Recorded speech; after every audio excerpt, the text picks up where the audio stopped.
50 a 1000 aproximadamente. Ahora, ¿cómo reponer la volemia en estos pacientes? ¿Qué hago, no? Digamos, por ejemplo, tenemos un paciente con shock grado 3 que ha perdido en promedio 1500 a 2000. ¿Qué hacemos? Le pasamos 2000 cc de cristaloides, 2 litros de fluidos. El paciente no recupera. ¿Qué pasa? Pero si la teoría dice que ha perdido 1500 a 2000, ¿no? Y no recupera. Le paso 1 litro más, 3 litros y el paciente no recupera. Sigue con más de 120 frecuencia cardíaca, hipotenso. Y ya le pasé 2 paquetes de glóbulos rojos y sigue igual, no recupera, ¿no? Recuerden que a partir de la clase 3 del shock hemorrágico está indicado ambos, tanto cristaloides como glóbulos rojos. De inmediato, lo que tenemos a la mano y lo que es resucitación inmediata es cristaloides. Mientras tramitas los paquetes globulares, llamas al banco de sangre, le hacen grupo sanguíneo, le hacen prueba cruzada. Cuando es de urgencia, el paciente se transfunde sin prueba cruzada, ¿no? Sin tamizar, de frente se transfunde sangre. Es una cuestión de urgencia, solamente con el grupo sanguíneo. Entonces, pero el paciente no recupera. Le he pasado 2 unidades como el que vimos hace un rato, ¿no? Había pasado 2 litros, había pasado 2 paquetes globulares y no recuperaba. Entonces, aquí se cumple la regla de 3×1. Cuando yo infundo cristaloides, después de 30 a 60 minutos, solamente la tercera a cuarta parte de lo que yo he infundido está en el intravascular. El resto se redistribuye.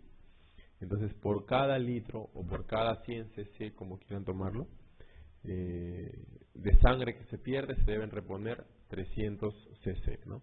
Si he perdido 1 litro, debería reponer 3 litros. Si la pérdida estimada es 1,5 litros, 2 litros, debo reponer el triple. Si un paciente en shock grado 3 debe recibir por lo menos 4,5 litros de fluidos, por lo menos a 6 litros, ¿no? Para reponer lo que está perdiendo. Entonces, esa es la regla de 3×1. ¿Cuál es la mejor solución para reponer volemia?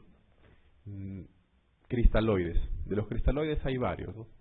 Principalmente la solución fisiológica normal, el suero salino fisiológico o cloruro de sodio al 9/1000 y el lactato Ringer. ¿Cuál es mejor? En teoría es mejor el lactato Ringer y es el que se recomienda usar, ¿ya? Todas las guías recomiendan usar en ese tipo de pacientes el lactato Ringer. Y en general en todos aquellos pacientes que necesiten grandes cantidades de fluidoterapia. Lactato Ringer es la elección. ¿Por qué? Porque en teoría el lactato Ringer es una solución equilibrada. Esto pasa por una pequeña observación. Recuerden que la cantidad de cloro y sodio a nivel de plasma es distinta. Hay aproximadamente 140 milequivalentes de sodio en plasma y aproximadamente entre 100 a 110 de cloro. Entonces el cloro es tiene menos concentración que el sodio en sangre. Cuando yo administro cloruro de sodio al 1 normal, el cloruro de sodio al 1 normal tiene 154 milequivalentes tanto de sodio como de cloro. Entonces eso yo lo paso directamente endovenoso, lo infundo directamente al plasma. Le estoy aportando al plasma un exceso de cloro, mayor que el exceso de sodio. Entonces la fluidoterapia intensiva, pasar 3, 4, 5 litros de fluidos a un paciente así, termina provocando un efecto adverso que es la hipercloremia. El cloro puede llegar a 130, 135, 140 y terminar produciéndole a un paciente acidosis metabólica hiperclorémica, que es un efecto adverso muy frecuente en este tipo de pacientes cuando no se cuenta con lactato Ringer, que casi no se cuenta con lactato Ringer en los hospitales, ¿ya? Y se tiene que usar cloruro. Entonces, por ese motivo es de elección el lactato Ringer. El lactato Ringer tiene un promedio de 115 a 120 milequivalentes de cloro. Es mucho menos la cantidad, por eso se llama una solución equilibrada, ¿no? Entonces, si les preguntan cuál es la solución de elección, es lactato Ringer. ¿Qué diagnóstico debemos presumir en un paciente de 24 años que ingresa luego de una colisión de vehículo motor y presenta enfisema subcutáneo en hemitórax izquierdo?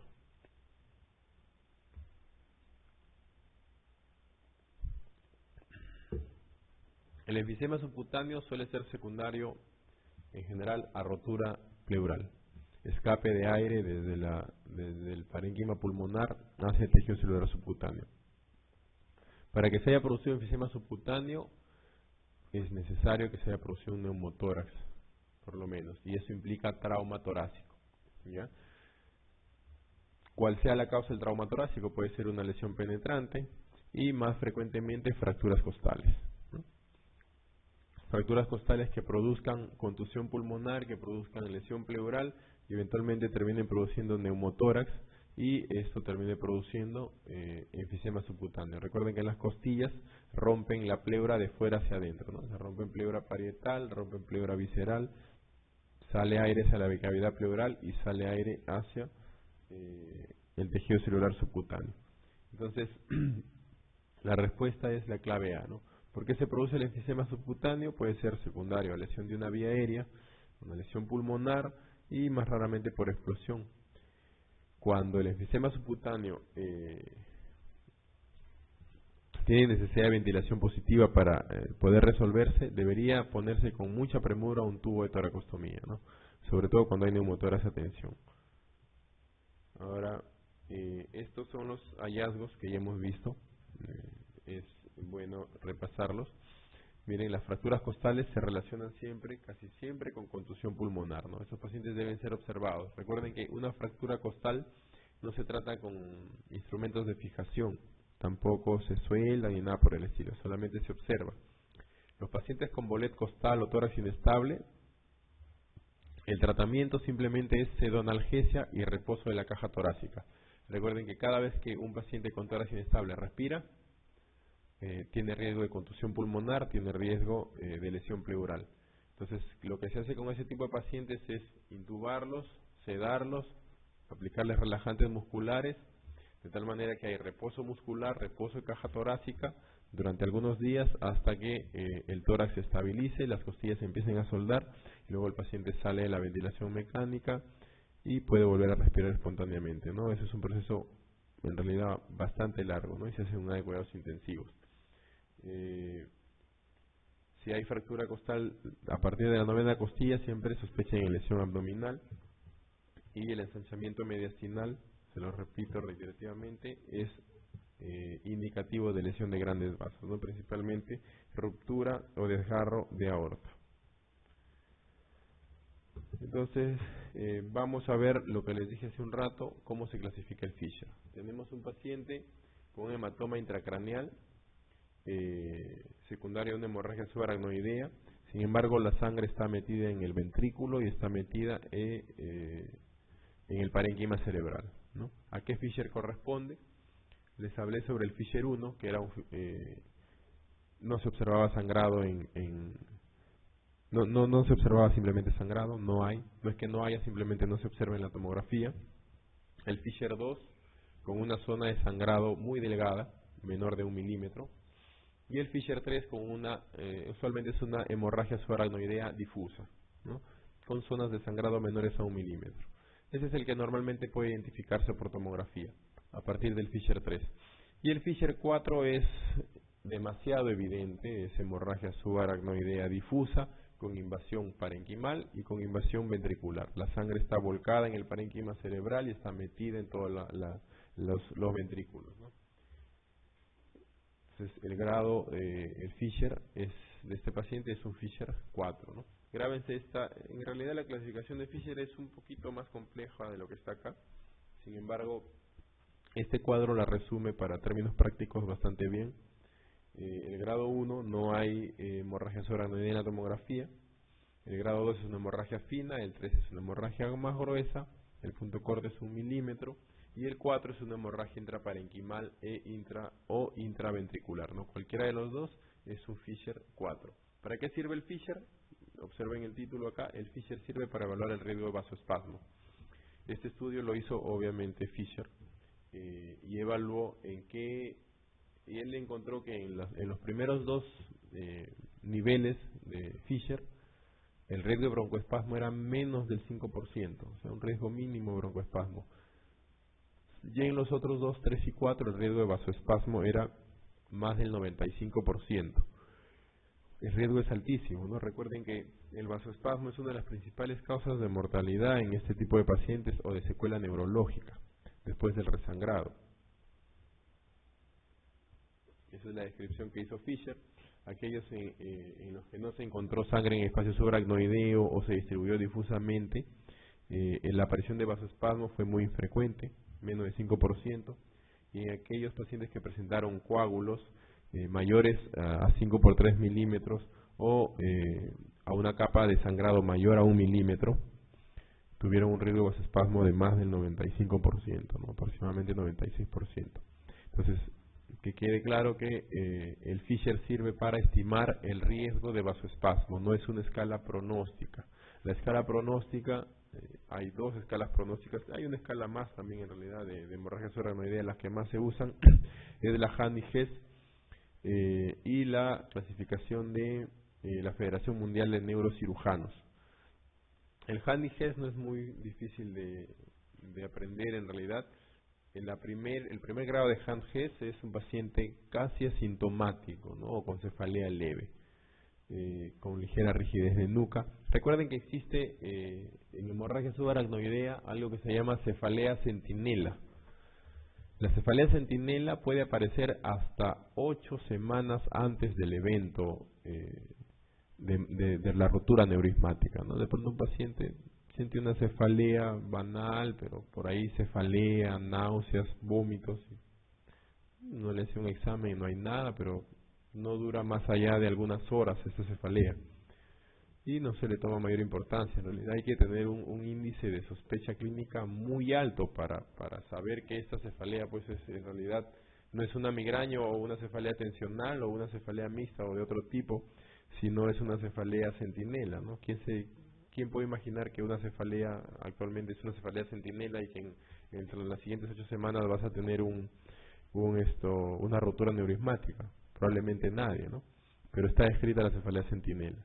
Entonces, y los otros grados, el grado 1 es un paciente asintomático con una ligera rigidez de nuca casi imperceptible, no siempre está, y cefalea leve. Entonces, estos son los pacientes que muchas veces podrían pasar desapercibidos, ¿no? Justamente porque la clínica no es muy evidente. Entonces, le das un analgésico y probablemente las primeras horas con un antiinflamatorio la cefalea remita. Sin embargo, es un paciente que potencialmente regrese, o regresa con un Handy-Hess 2-3, o regresa ya con un Handy-Hess 5-4, en coma, estuporoso. Entonces, el grado 2 de Handy-Hess es la cefalea moderada a severa. Y hay compromiso de pares craneales. Lo primero que se compromete en estos pacientes es par craneal. ¿Por qué? Se compromete principalmente el par craneal 6. Hay una parte del par craneal 6 que pasa a través del espacio subaracnoideo. Entonces, el sangrado a nivel subaracnoideo puede producir compresión del par 6 y produce usualmente desviación de la mirada, ¿no? Parálisis del sexto par. Es el primer par que se compromete.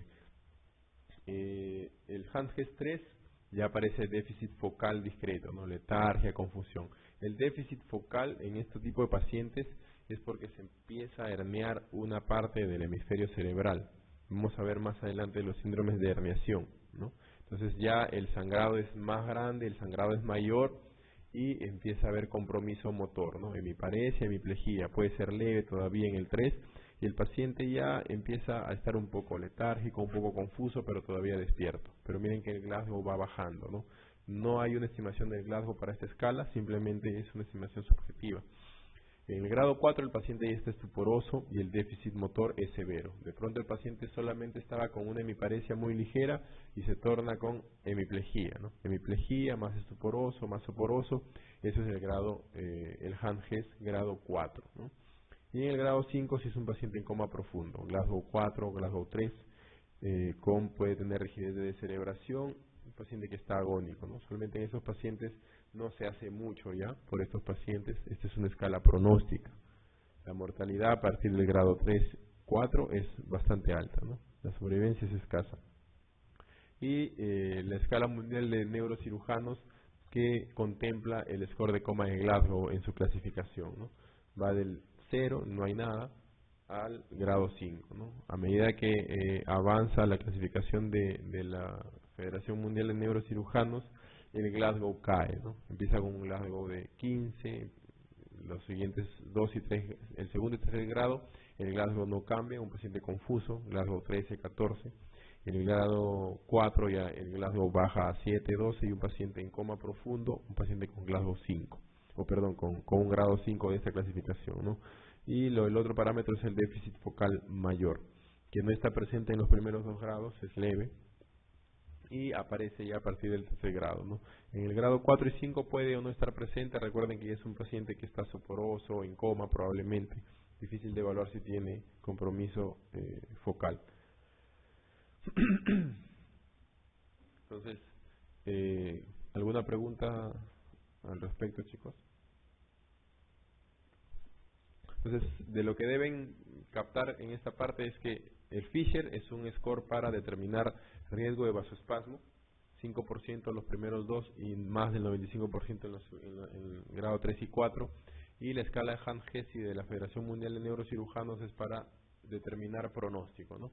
A medida que se incrementa el grado de Hand-Hesse o de la clasificación de neurocirujanos, el pronóstico es peor, la supervivencia es menor. En esta pregunta quiere investigar cuál es un sitio frecuente de sangrado oculto, ¿no? A veces viene un paciente con trauma politraumatizado, hipotenso, chocado, muy taquicárdico, pero no tiene signos de sangrado externo. No hay fractura de fémur. Recuerden que si tenemos un paciente con fractura de fémur, es una fractura que puede provocar compromiso hemodinámico, ¿no? Le hacemos una radiografía de pelvis. Recuerden que en todo paciente politraumatizado, radiografía cráneo, cervical, tórax, pelvis. Básico, ¿no? Eso es el ATLS. Entonces, pelvis, no hay fractura de pelvis, para pensar que hay algún vaso lesionado a ese nivel y que está sangrando. Pero el paciente no tiene distensión abdominal, le hacemos un ecofast, y pues no hay líquido libre en cavidad. No hay evidencia de sangrado torácico. ¿De dónde sangra el paciente, no? Pues, si es un paciente politraumatizado, hipotenso, con frecuencia cardíaca en 130, 140, estoy pensando que el paciente de algún lado está sangrando. Entonces, un sitio oculto frecuente de sangrado es en la cavidad peritoneal, ¿no? Retroperitoneo. La sangre se esconde ahí, órganos que sangran al retroperitoneo. Entonces, el retroperitoneo, la cavidad peritoneal, puede albergar mínimo 1500 cc a hemorragia o a sangrado masivo. Algunos autores describen que puede albergar hasta 4000 cc de sangre, ¿no? 4 litros. El paciente fácilmente se exsanguina en la cavidad peritoneal y no nos damos cuenta.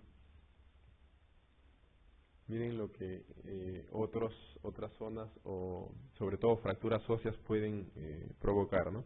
Si una fractura de miembro superior, en general no implica compromiso hemodinámico, ¿no? La fractura que más sangra en miembro superior es la de húmero. Usualmente no va más allá de 750 cc. Entonces eso me produciría una clase 1, ¿cierto? De shock hemorrágico, si hablamos de shock hemorrágico. Entonces, un paciente con presión normal, que ha perdido menos del 15% de la volemia, o menos de 750 cc, no está taquicárdico, tampoco está hipotenso ni taquipnéico, está neurológicamente bien, despierto, lúcido. Entonces, las fracturas de miembros superiores no provocan compromiso hemodinámico. Eso es lo que deben grabar de esto. Sin embargo, las fracturas de miembro inferior, sí, incluso la fractura de tibia o peroné, pueden provocar un compromiso hemodinámico leve, ¿no? Pueden perder hasta 1000 cc.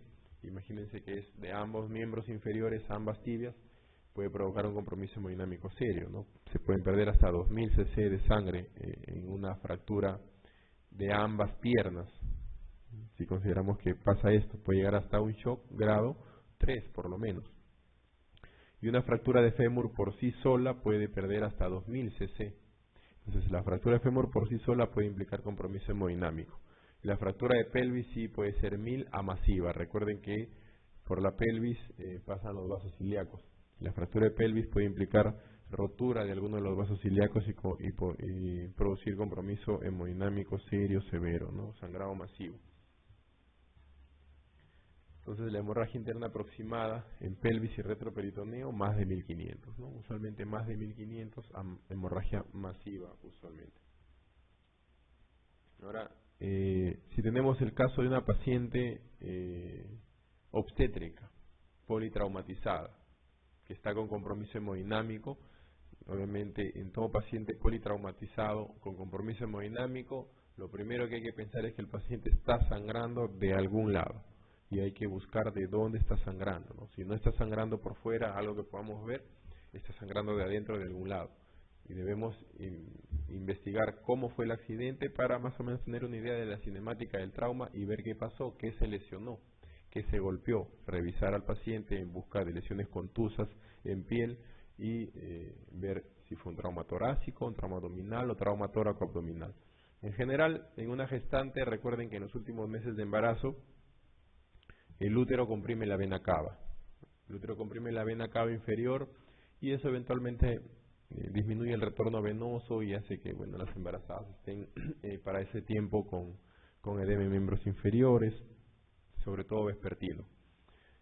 Sin embargo, una paciente hemodinámicamente estable, eso no implica mayor compromiso hemodinámico. Pero una paciente con pérdida de volemia, esto puede ocasionar empeoramiento del shock hipovolémico, puesto que el útero comprime la vena cava y no regresa nada de sangre hacia el corazón, el gasto cardíaco se ve severamente afectado.